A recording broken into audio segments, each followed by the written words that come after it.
فی خلق السماوات والارض واختلاف اللیل والنہار لآیات لأولی الالباب، آسمانوں اور زمین کی تخلیق میں اور دن اور رات کے الٹ پھیر میں بڑی نشانیاں ہیں اہل ایمان کے لیے، اہل ایمان نہیں، وہ اہل عقل کے لیے، ہوش مندوں کے. لیکن جیسے یہ سورہ آل عمران کے 20ویں رکوع کی پہلی آیت ہے، ایسے ہی سورہ بقرہ کے 20ویں رکوع کی پہلی آیت بھی ہے. یہاں اللہ کی 4 آیات نشانیاں بیان کی گئی، آسمان، زمین، رات اور دن. اور وہاں اس آیت میں آیت الآیات جس کا میں نے عنوان رکھا ہے، 10 آیتیں ایک آیت میں ہیں. ان فی خلق السماوات والارض واختلاف اللیل والنہار والفلک التي تجری فی البحر بما ينفع الناس وما انزل اللہ من السماء من ماء فاحیا به الارض بعد موتها وبث فيها من كل دابة وتصریف الرياح والسحاب المسخر بین السماء والارض لآیات لقوم یعقلون. آیت ہے، نشانیاں ہیں، نشانیوں سے یاد آ جائے گا تو آ جائے گا، نہیں آئے گا تو دنیا کی کوئی دلیل نہیں منوا سکتی اس سے اللہ کے وجود کو. وہ اندر سے ابھرے گا، اس کا انر کانشسنس، ڈورمنٹ کانشسنس، اس کے اپنے اندر ہے وہ وجود، لیکن وہ سویا ہوا ہے، ڈورمنٹ ہے، انرٹ ہے. اس کو جگانا ہے، اس کو جگانے کے لیے آیات آفاقیہ، آیات انفسیہ تمہارے اندر، وفی انفسکم افلا تبصرون. ہاں، اس میں ایک تیسری چیز جو یہاں پر لکھی جانی چاہیے تھی وہ یہ ہے کہ آیات قرآنیہ جو ہے یہ کیٹلیٹک ایجنٹ کا کام کرتی ہیں، آیات آفاقیہ کی طرف متوجہ کرتی ہیں. دیکھو ذرا یہ پھل کو پکتے ہوئے دیکھو، اذا اثمرا، ذرا اس کے پھلوں کو دیکھو درختوں پر کیسے آتے ہیں. افلا ينظرون الى الابل كيف خلقت والى السماء كيف رفعت والى الجبال كيف نصبت والى الارض كيف سطحت فذكر انما انت مذکر. اے نبی، آپ یاد دہانی کرائیے، آپ کا کام سوائے یاد دہانی کے کچھ نہیں. آپ زبردستی نہیں منوا سکتے، نہیں مانے گا تو نہیں مانے گا.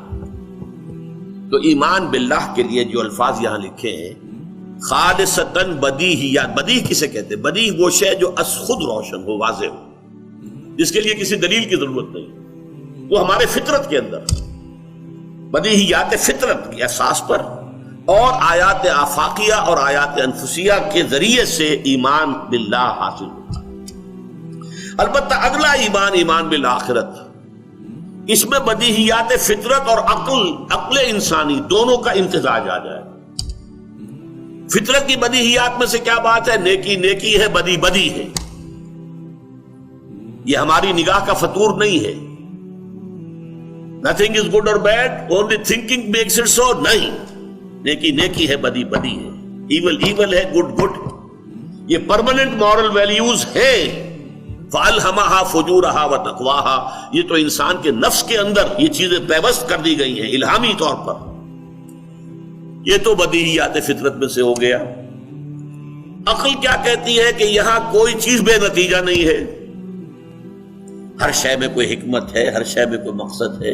گھاس کا تنکا بھی بغیر مقصد کے نہیں ہے، بغیر نتیجے کے نہیں ہے. یہ ہے عقل. اب ان دونوں کو جوڑیے تو نیکی کا نتیجہ یہاں اچھا نکلنا چاہیے، بدی کا برا نکلنا چاہیے. گندم از گندم بے رویت، جو سے جو، جو کہ ہم دیکھتے کہ نہیں نکل رہا، بلکہ بسا اوقات الٹا نکلتا ہے. نیکوکاروں کے لیے فقر ہے، فاقہ ہے، مصائب ہیں، مشکلات ہیں. بدکاروں کے لیے، یا جن کے کوئی سکروپلز نہیں ہے زندگی میں، کوئی اصول ہے ہی نہیں، جو بھی وقت کا تقاضا ہوا اس کے مطابق ڈھل گئے، جنہیں آج کل آپ لوٹے کہتے یا جو چاہے بھی کہیں، جن کی کوئی پیدا ہے ہی نہیں. چلو تم ادھر کو ہوا ہو جدھر کی، تو ظاہر بات تکلیف کا کو آئے گی. جدھر ہجوم جا رہا ہے ادھر آپ چلتے جائیں گے، آپ کو ایفرٹ بھی نہیں کرنی پڑتی. ہجوم کے خلاف چلنا چاہیں گے تو آپ کو بڑی زبردست ایفرٹ کرنی پڑے گی. لہذا یہاں ہم دیکھتے ہیں کہ برعکس معاملہ ہے. نیکوکاروں کے لیے مصیبتیں ہیں، فقر ہے، فاقہ ہے، تنگی ہے. بدکاروں کے لیے عیش ہے. آپ کے ہاں سب سے زیادہ پیسہ کن کے پاس ہے؟ اسمگلرز کے پاس، ہیروئن کا کاروبار کرنے والوں کے پاس، اور ان کی عزت ہے. کم سے کم یہ ہے کہ آج سے پاکستان بننے سے پہلے ہمارے معاشرے میں یہ ضرور تھا کہ ایسے لوگوں کے لیے عزت نہیں تھی، جن کے بارے میں معلوم ہوتا تھا کہ ان کے جو آمدنی کے ذرائع ہیں وہ غلط ہیں. آج تو ہماری ایسے قلب ماہیت ہوئی ہے یا ہم انہیں جھک کر سلام کرتے ہیں اس لیے کہ اس کا محل بہت بڑا ہے، اس کی کار بڑی لمبی ہے، بڑی نئی ہے، چمکیلی ہے، بڑکیلی ہے، یہ مرسیڈیز پر آ رہا ہے، نئی مرسیڈیز ہے، اس لیے سلام کریں گے۔ لہذا ایک اور زندگی ہونی چاہیے، ربنا ما خلقت هذا باطلا سبحانک فقنا عذاب النار۔ اس دوسری زندگی میں مورل لا کو پورے طور پر بروئے کار آنا چاہیے، نیکوکاروں کو ان کی نیکی کی بھرپور جزا ملے، اور بدکاروں کو اور مجرموں کو اور شریروں کو ان کی شرارتوں اور بدکاری کی بھرپور سزا ملے۔ یہ ہے ایمان بالآخرت کے لیے قرآن مجید کا استدلال۔